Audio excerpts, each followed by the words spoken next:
All right, in this video we're going to look at how to find the slope from a table.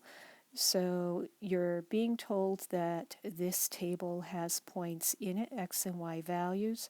These points, if graphed, would make a straight line. So what we will do is actually take these points, and I'm going to take any 2 points in the table. I'm going to take this one and I'm going to take this one, and I'm going to put them into my formula for slope, which is m is equal to y2 minus y1 over x2 minus x1. So I'm going to write these points as an ordered pair. So we'll have negative 3, 6, and we'll have negative 2, 4.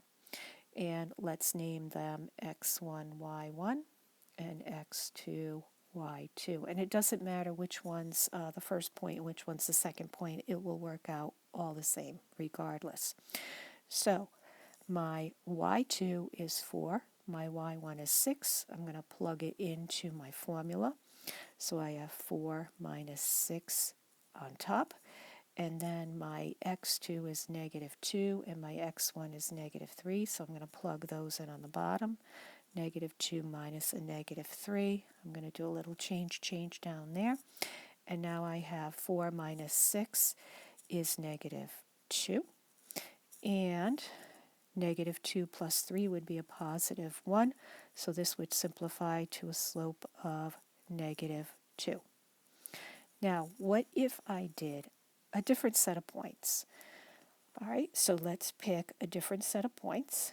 Let's do those in red. And this time, let's pick, we'll use these 2 points. We have negative 2, positive 4, and negative 1, positive 2. So I have negative 2, positive 4, and I have negative 1, positive 2. And again, let's go name them x1, y1, x2, y2, and let's plug those into our formula again.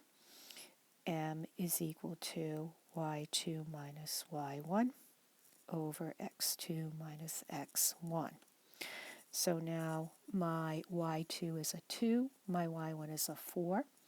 So I've got 2 minus 4 over, and my x2 is a negative 1, my x1 is a negative 2. So I have negative 1 minus negative 2. And let's do some change down there. Now, do my math. 2 minus 4 is going to be a negative 2.